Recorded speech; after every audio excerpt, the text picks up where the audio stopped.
I'm going to take one scene from Moon. This is an important scene when Sam first goes out to figure out what's going on with this wrecked truck that's out there and argued with Gertie so he can go out there alone to talk about cinematography and its creative use. And this isn't an overly complex scene, but I think it's helpful for us just to kind of talk about what different kinds of shots are used, and most importantly, how they're placed together in sequence in order to convey meaning in a way that isn't heavy-handed, yet subtly places us in different positions in respect to this very shocking discovery that Sam is about to make.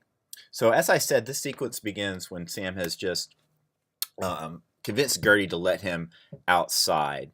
And so we get this medium-wide exterior shot of the station. And this sets up Sam. We know he's on the outside and he's about to go off and do something that he's not really supposed to do. But we're seeing him established here in the relative safe area of the station itself. And he's about to make a decision that he's going to go out and investigate. The next shot that we get is this medium close-up of what I'm calling it the truck, the interior of the truck. And what we're going to see is that we are more or less positioned alongside Sam at this part of the journey, where he's venturing out to investigate, leaving the relative safe confines of the station. So here we are by him. We see this medium close-up of his profile. The next shot we have is this wide exterior shot where we can see Sam driving off up into the corner, literally away from the camera here, venturing off into the barren moonscape. So this is clearly establishing that he's going far off and away. He's outside of the control of Gertie and the station itself. So this is just a simple wide exterior shot. The key here in all of this isn't even necessarily what name we put on a particular shot, but it's how the shots are placed in sequence, one after the other. Through that, putting shots together like that, it becomes more meaningful. The next shot we get is this medium over the shoulder shot of Sam driving the truck. So we can see, or what they call the rover. I think of the Mars rover every time I say that, and no one gets to ride in the Mars rover, so I like calling it a truck. But anyway, we're back inside the rover slash truck with Sam looking over his shoulder. So, this is an interesting movie, and one of the reasons I really love it is there's really only two characters in it to speak of. And we kind of play this third that's there along for the ride, never really knowing much more than the characters on screen at that moment. Next thing we get, extreme wide exterior shot. So now we really see how far away he is on this moonscape, how off in the distance he is from the station in Gertie's watchful eye. So this is an extreme wide exterior shot. Then we go back inside the rover, or back inside the rover again, accentuating that maybe some time has passed, that we're even further along. And then we have a medium wide, again inside the rover, an interior shot, just this different perspective. So they varied the degree of the angle enough so it doesn't create a kind of jump cut effect. But here we are.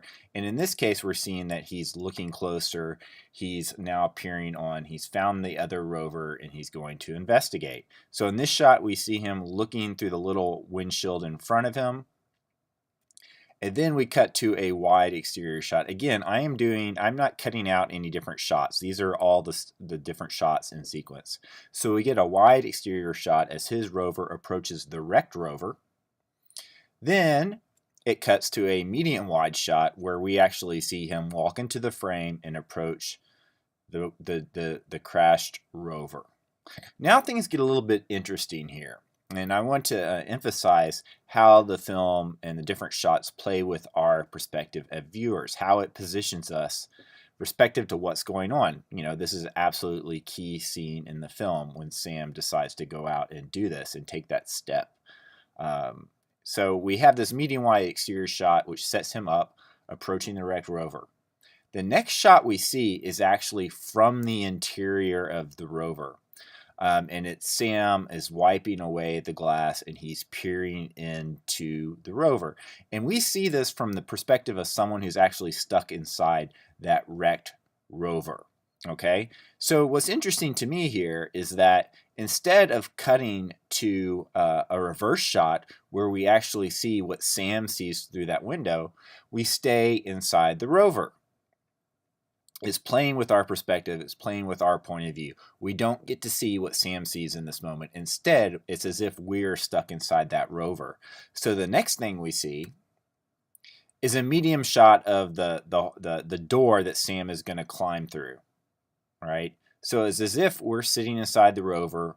We see Sam cleaning the window, and then we hear something up on the top, him climbing up, and we look up at the door, and we have this other medium shot. And of course, in the same shot, he opens that door, and we see him come in. All right. So he comes in, and then we cut to this reverse shot. So here we're seeing him, and now we get this reverse shot, which essentially it does become Sam's perspective, a medium reverse shot, reverse angle from what we saw before. And he walks towards this mysterious person or whatever it is here in this space suit. So we have this medium reverses and we follow him as he approaches. And then it cuts to a medium close-up shot of that covered helmet.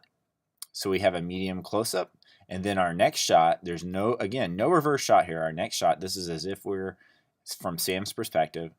Sam is wiping the helmet. He's trying to see who's in there. He's wiping to see who's in there. Again, here's an interesting thing that happens from the perspective of what do you show viewers and when do you show them? So we have Sam's perspective. He's wiping this clean, but it doesn't stop and just stare at what's found there. It actually cuts from him wiping away, never really having a clear shot, although we as viewers have a sense of what's happening. And it cuts, this scene ends and it cuts to back in the space station, the moon station, I guess. We cut to this wide shot of the interior where he's already gotten the body and he's carrying it through the door, and he's upset, which we see soon as he puts the body down, and we finally get his reaction in this medium shot. We're waiting, we finally get his reaction here. We get this medium shot where we see him now that he's brought the body into the station. We have his reaction in this medium shot, and then the next thing we see is the reverse shot of Gertie. So this sets it up. Now we're going to have a shot reverse shot pattern with Sam talking to Gertie, trying to figure out what the hell is going on. And that's going to lead nicely into the next scene, which is again going to play with our perspective, with now us having multiple Sams and things really getting interesting.